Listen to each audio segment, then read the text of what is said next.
back Yes, into the I party? know for a fact that there are events that which commenced yesterday with the arrival of Atiku Abubakar from France to Kano to pay courtesy visit, and then the series of events might lead up to today and tomorrow. And during this period, we're expecting that His Excellency Shekarau will be officially unveiled, or he will be received into the People's Democratic Party. And because of his importance and the important role he plays in nation building, being a two-time governor, being, I think, former senator or one-time minister or something like that, and then for you to see Atiku Abubakar flying from France, not through Abuja, not through anywhere, but straight to meet him, that tells you of his importance. And he is somebody that the Kano base to the very root and foundation have the highest regards for. He's a mover and shaker of people who believe in a progressive Nigeria. And so him coming into the party, I know is a very big plus, because like I said earlier, when I was with Asiwaju, I remember Asiwaju was making every effort under the heaven to reconcile Shekarau and Ganduje, which never worked. So even Asiwaju's effort in getting Shekarau suggests to me that Shekarau is very important. But he has chosen PDP because PDP is the most attractive party at the moment. And so whether today, tomorrow, or day after tomorrow he's being received, the prospect of his coming into the party is a conclusive proof that PDP will win Kano landslide. Okay, it's interesting you say that, because I was going to ask you whether the electorate can take what some might see as this flip-flopping. Senator Shekarau left the PDP for APC, was elected into the Senate on the platform of the APC. Then he left for a New Nigeria People's Party. Now he's coming back into the PDP. So how will the electorate see all of this? Will it be a minus or a plus? You said you think it is a plus because of the stature of the man, but might the electorate start feeling being taken for granted, that wherever he goes, he expects people to follow him? Is that not a weakness of sorts? So there are two types, in my view, of people who view and express views in that regard. Number one are the social media people who feel that if you stay with a party, you shouldn't have any reason to move to any other party. Unfortunately for this category of people in the social media, they are not being honest with themselves, because virtually every presidential candidate in this election has had to move from one party or the other. I give you an example. Alhaji Atiku Abubakar has moved from one party to another.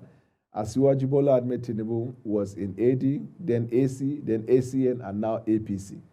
The political party, in my view, is an association where people of like minds come together with a common goal, and then a push to win elections so they can deliver on what they promise to the people, consistent with the provision of the Constitution. And because Africa is not like the United States or other advanced economies, where, for example, the ideological dimension influence politics to a larger degree. Like in the US, if you see, most of the people who are in the Republican Party are the conservative by nature.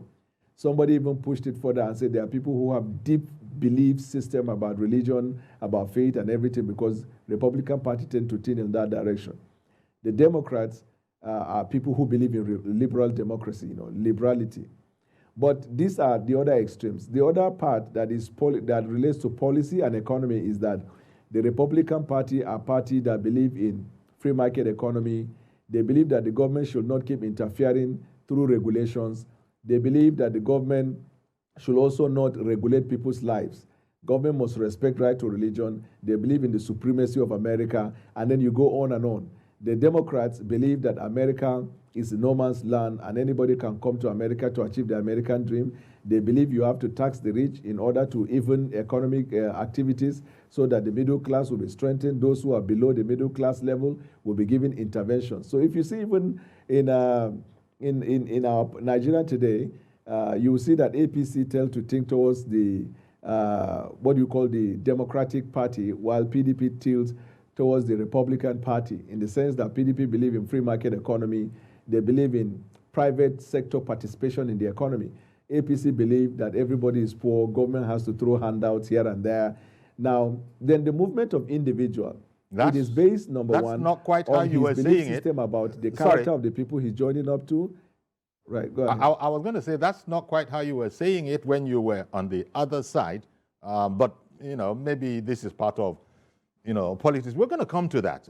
We're going to come to even how are you concerned that people might look at you and say that, look, you're being a communicator here. It's not as if you have any particular conviction. Otherwise, you couldn't work for Tinubu and then the next moment, in the next step, work for Atiku Abubakar. That to you, it's just a job, not really a conviction. Okay, so if you permit me to respond, there was a time both Tinubu and Atiku Abubakar were in one political party, and Abubakar was the presidential candidate of that political party. And then they part separate ways. Are you suggesting that both of them are doing job rather than conviction? That's the first point. And then number two, you said I'm a communicator.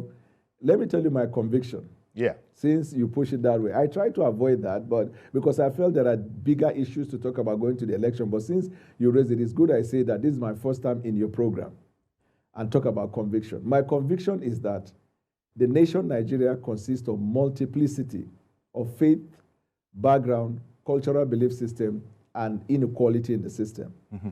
And so if we have to achieve the Nigerian dream, we must respect what we call diversity. Now, the concept of diversity the world over has now come to stay, so much so that if you go to England now, you will see the person who is about to become the Prime Minister of England is from a minority. He is a son of an immigrant, and he's a Muslim, because the country of the United Kingdom encouraged diversity. In other words, they ensure that their policy is such that somebody who is at a weaker position or disadvantage is not inhibited from achieving his highest dream in a big country like that. APC made a decision to select a Muslim ticket. So even on that, I have a right, since I don't believe in that philosophy, and he was going to make me the spokesman, I couldn't be the marketer or salesperson of what I don't believe in. Isn't that a conviction? That's number one. Number two, diversity would have entailed that historically in Nigeria, since the return of democracy, we have always balanced the tickets across all levels, at least at the national, because that is the federation. And for the first time, Asiwaju is fielding a Muslim ticket. So I felt that there is a demographics, which of course is about 80 million, that will feel disenfranchised, or rather they will feel that they are snubbed. And I belong to that demographic, so on conviction ground I left. Now, having left, I know a lot of people will prefer that I go home and sit down because they believe if I move to the other side, I will do a lot of damage to the party I left. That's why you see in social media, the minute you say something, they come all out against you because they know of your capacity and contribution. So I believe that having explained it, it must be clear to you that I made a decision on the basis of conviction. But I even went deeper to tell you that even the candidates who are running for the presidential ticket in both political parties have met at one time and have parted at different times on the basis of conviction. If you want to know why they parted, when Atiku was running for presidential candidate on the party Asiwaju flaunted, Asiwaju wanted to be his vice presidential candidate. And Atiku said, no, it will not be good given the circumstance and situation we're in the country. And because it didn't work, they worked separate ways. Many years later, Bwala is leaving Asiwaju still on the basis of this belief system. Now, another Christian may not view it that way. I have to respect the right of everybody. I am not saying my will should be imposed on anybody, but people must respect my right to make a decision based on my conviction, and then I live by my conviction. So I believe that this is not about work. I have been, all my life, I've been with APC since APC came to be. And when I was supporting APC, I give you an example, the spokesman for Asiwaju at the moment. He is spokesman. When we were at the primaries, I was supporting Asiwaju. He was supporting Rotimi Amechi. There were the kind of heinous and unprintable issues they raised and generated against Asiwaju. I can't do it even in PDP. He is today the spokesperson for Asiwaju. Who are you referring to? Whether it is of conviction. Sorry, Dr. Bwala. Who are you referring to? Asiwaju has one chief spokesperson. That you don't want to mention. I'm referring to him. You don't want to mention his name. As a matter of fact, let me tell you this. Personally, I believe that Asuwaju made a big mistake by allowing Governor Lalong and Festus Keyamo to be DG and spokesperson, and I will tell you why. They did not, and I still believe they don't believe in him, because when we were in the primaries, they were not supporting him. They were supporting a candidate other than him. Asuwaju ought to have appointed people who were very loyal to him, who died for him at a time when everybody turned their backs from him. They are the ones that can carry his message. But he has carried people who don't believe in him. And when the campaign starts and we begin to bring to public fora what they say, that is when it will be clear to Asuwaju that he made the wrong choice.